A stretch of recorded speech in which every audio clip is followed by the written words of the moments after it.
दोस्तों, अगर हम जिंदगी में केवल दो चीज़ों को अहमियत ना दें, सिफ्र और जिक्र, तो ज़िंदगी बेफिक्र होकर कट जाती है। और मेरा तो काम ही यही है आप लोगों की ज़िंदगी को बेफिक्र बनाना।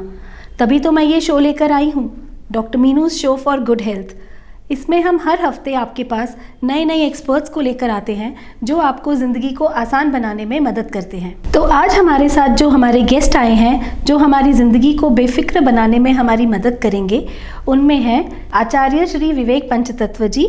ये एक एस्ट्रोलॉजर हैं, रेकी मास्टर हैं और NLP कोच भी हैं। ये हमें बताएंगे कि हम स्पिरिचुअली और मटीरियली अपने आप को कैसे स्वस्थ रख सकते हैं। वेलकम टू द शो विवेक जी। निदान प्रणाम। एक और चीज़ की हमें बहुत ज़रूरत है ध्यान रखने की, वो है हमारी दिशा। कई बारी लाइफ में ऐसा होता है, हम जिस दिशा में जा रहे होते हैं हमें लगता है लाइफ में सब कुछ गड़बड़ हो रहा है, कुछ भी ठीक नहीं है। उस टाइम पे हमें हमारी दिशा को ठीक करवाना या उसे चेक करवाना बहुत ज़रूरी हो जाता है। और उसी के लिए हमारे साथ एक एक्सपर्ट जुड़े हैं आज, Vastu expert Deepanshu Dang. Welcome to the show Deepanshu. Acharya ji, इससे पहले कि हमारा सवालों का सिलसिला शुरू हो, आप हमें ये बताइए निदान प्रणाम का मतलब क्या है? बेशक, मैं दर्शकों को बताना चाहूँगा, ये सबको करना चाहिए। देखिए, नी एक ऐसा शब्द है जो किसी भी नेगेटिव शब्द के आगे लगा दिया जाए वो पॉजिटिव हो जाता है। यानी नी तमस को हटाने वाला है। मैं दान मतलब मैं आपको देना चाहता हूँ, क्या वो जो तमस को हटाए। प्रणाम मतलब मेरे प्राण के आयाम से मैं आपको वो देना चाहता हूँ कि आपके जीवन का तमस हटे, आपको शक्ति की राह मिले। How beautiful. सबसे पहले आचार्य जी मैं आपसे शुरू करना चाहूँगी। कहते हैं सितारों का हमारे जीवन में बहुत महत्व है। मेरा मानना है कि किस्मत बहुत बड़ा रोल प्ले करती है और शायद हम अपने कर्मों से बहुत चीज़ों को अपनी लाइफ में करेक्ट भी कर सकते हैं। और उसी के साथ में हमारी हेल्थ भी बहुत हद तक हमारे ही कंट्रोल में होती है। We can do so many things to keep ourselves healthy. आप क्या कहेंगे इसके बारे में? आप बिल्कुल सही कह रही हैं। सितारे और किस्मत ये दो चीज़ें हैं जो आपस में जुड़ी हुई हैं, और साथ में जो कर्म। मैं थोड़ा सा आपको ज्योतिष के आधार पर मैं अपने दर्शकों को भी बताना चाहता हूँ। बहुत कन्फ्यूज़न है इस बात को लेके कि हमारी भाग्य या हमारा किस्मत ही सब कुछ है। मैं बताना चाहता हूँ कि जो आज का मेरा भाग्य है वो कल के पहले के मेरे किए हुए कर्म हैं, वो जो आज भाग्य बन के मेरे सामने खड़े हुए हैं जी। अब आज मुझे उसके साथ क्या मैं ऐसा कार्य कर सकता हूं जिसे मैं अच्छे से अच्छा उसका पोटेंशियली उसको यूज़ करके उसमें से एक अच्छा कार्य निकाल के आज के कर्म मैं उस हिसाब से कर सकता हूं कि नहीं कर सकता हूं। अगर मैं अपने कर्मों को आज उस हिसाब से करता हूं जिससे कि मुझे कल आने वाले समय में जो मुझे भविष्य में फल मिलेंगे वो मेरा उस समय का भाग्य बन जाएगा। तो होता क्या है कि मेरे कर्मों के हिसाब से मैं जन्म लेता हूँ, उसी हिसाब से मेरा आगे का जीवन चलता है। और जब मैं जन्म लेता हूँ तो मेरे सितारे भी वैसे ही होते हैं जैसे मेरे आने वाला समय है। क्योंकि ज्योतिष अपने आप में केवल ये जानने की प्रक्रिया है कि आने वाले समय में क्या क्या संभावनाएं हो सकती हैं। मैं एक और बात आपके माध्यम से मैं दर्शकों को बताना चाहता हूँ। ज्योतिष हमारे जीवन पर ग्रहों की, वो जो हमारे ऊपर ग्रह चल रहे हैं जिन्हें हम आकाशीय पिंड कहते हैं, और हमारा शरीर भी एक पिंड है, उन आकाशीय पिंडों का इस पिंड के ऊपर पड़ने वाला जो असर है उसकी गणना से संभावनाओं को जानना ज्योतिष विज्ञान है। अब इसके आधार पर हम अपने जीवन में ये भी समझ सकते हैं कि कैसे किस समय में हमें किस बीमारी से या कैसे हम अपने जीवन में स्वास्थ्य को बुलाएं कि किस समय पे हम किस बीमारी से ग्रस्त हो सकते हैं। जैसे आज के टाइम की अगर बात करूं, कोरोना बहुत फैला, चारों तरफ फैला हुआ है, लेकिन उन लोगों को कोरोना सबसे ज़्यादा पकड़ा जिनका राहु से संबंध था। जैसा कि मैंने बताया, दिशा और दशा का हमारी लाइफ पे बहुत इफ़ेक्ट पड़ता है। दिशा ठीक ना होने की वजह से कई बारी हमारी लाइफ में बहुत सारे हेल्थ इश्यूज़ भी आ जाते हैं। तो हम अपने आज एक्सपर्ट से जानते हैं कि वास्तु का क्या रोल है हमारे हेल्थ के ऊपर।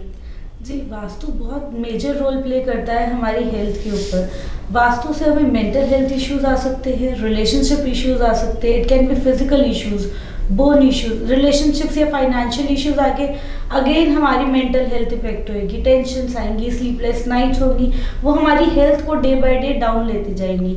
वास्तु इन सब को ठीक कर सकता है अगर हमारे घर में प्लेसमेंट्स प्रॉपर हों, अगर हमारे वॉशरूम्स की, रूम्स की या किसी चीज़ की भी प्लेसमेंट्स प्रॉपर हो। नॉट ओनली घर, अगर हमारे ऑफिसेज में या कहीं भी वर्क प्लेस की प्लेसमेंट्स प्रॉपर हों तो हमें ये सारे इश्यूज आएंगे ही ना, फाइनेंशियल इश्यूज आएंगे ना रिलेशनशिप इश्यूज आएंगे।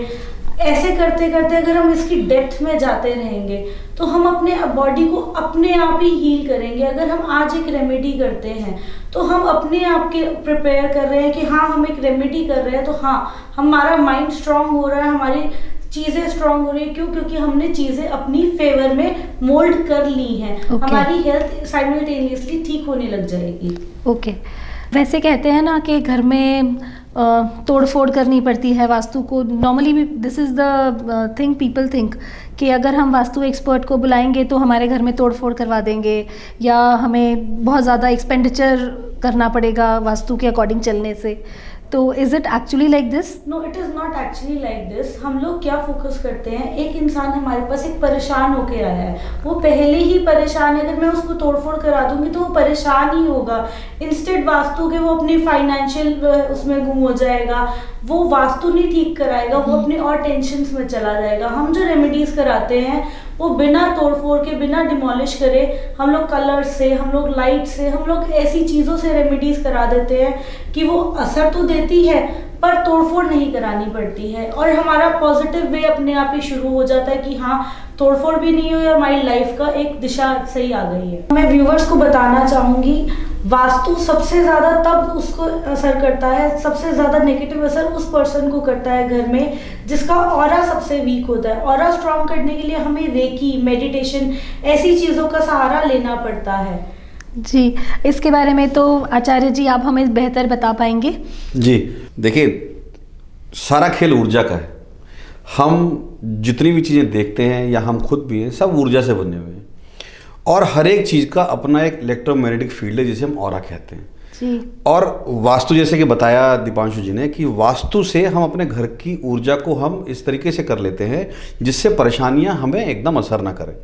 फिर अगर मेरा ऑरा वीक होगा तो सबसे पहले जिसका ऑरा वीक होगा उसके पास सबसे पहले परेशानी जाएगी। और अगर घर का ऑरा पॉजिटिव है और मेरा ऑरा एक बार को अगर वीक भी है तो परेशानी घर के ऑरा से पहले घर के बाहर ही रुक जाएगी, मेरे पास तक नहीं आएगी। ओके। और रेकी हो, मेडिटेशन हो, इन दोनों से हम क्या कर सकते हैं, रेकी से जो रेकी मास्टर होते हैं, जैसे मैं रेकी ग्रैंड मास्टर हूँ, हम लोगों का काम है कि हम ऊर्जा को चैनलाइज करते हैं, हम ब्रह्मांड से ऊर्जा लेते हैं और आगे जिस भी व्यक्ति को देनी है उसको देते हैं। रेकी का मतलब भी यही है तो ये हमारे भारतीय संस्कृति की पद्धति जिसे हम स्पर्श चिकित्सा के नाम से जानते हैं, जो ऋग्वेद में भी दे रखी है। मैं अपने दर्शकों को बताना चाहता हूँ, लेकिन यही चली गई जापान से जाके ये बन के आ गई रेकी। रे मतलब यूनिवर्स, की मतलब एनर्जी।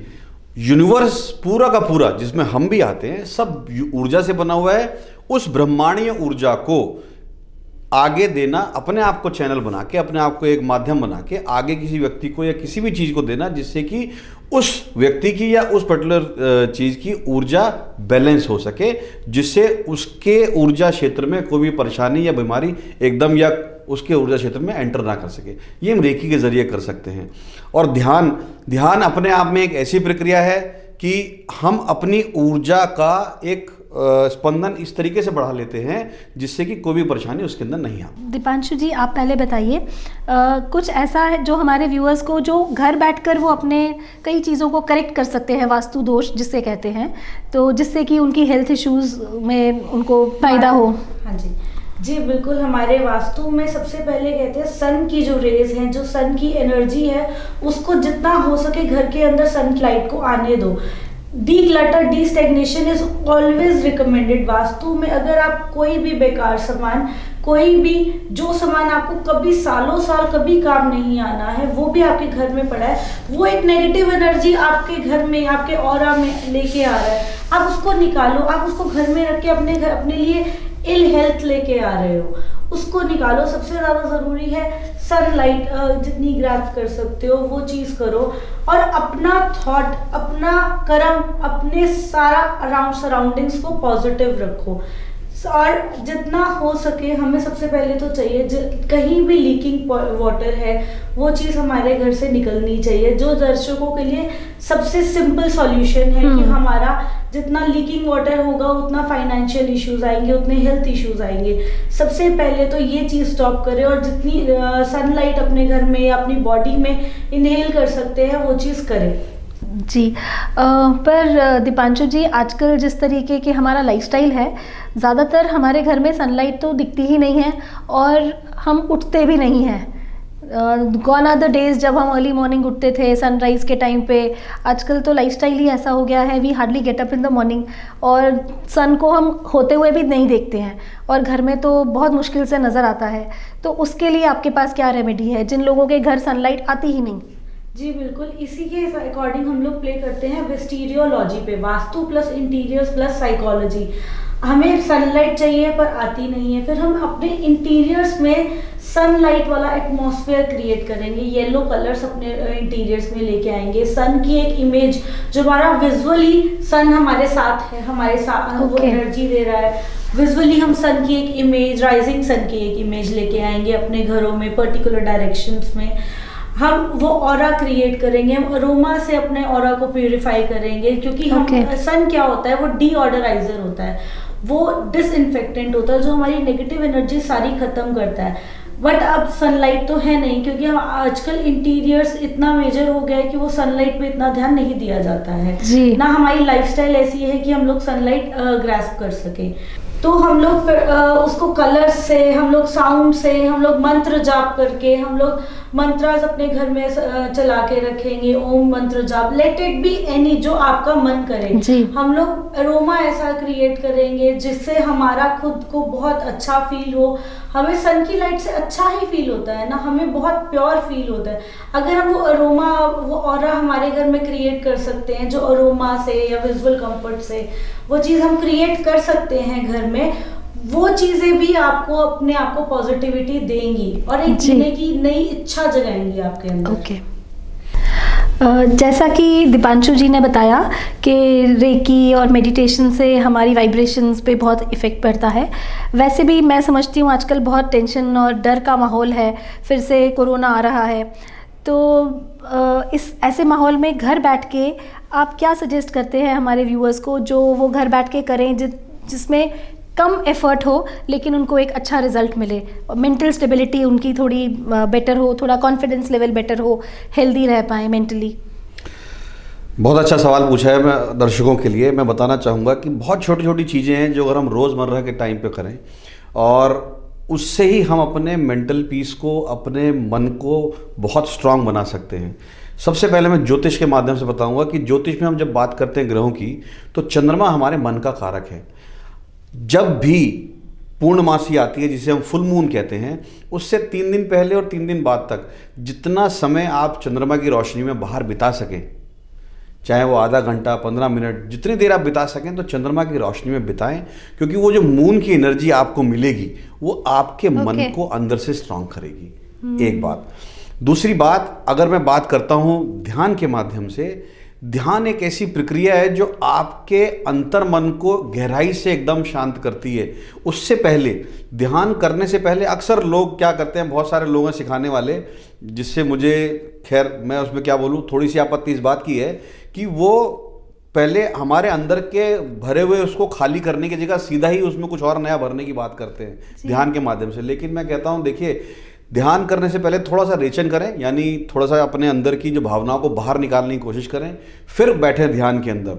और ध्यान की उस प्रक्रिया से आप देखेंगे कि मन कितना शांत हो जाता है।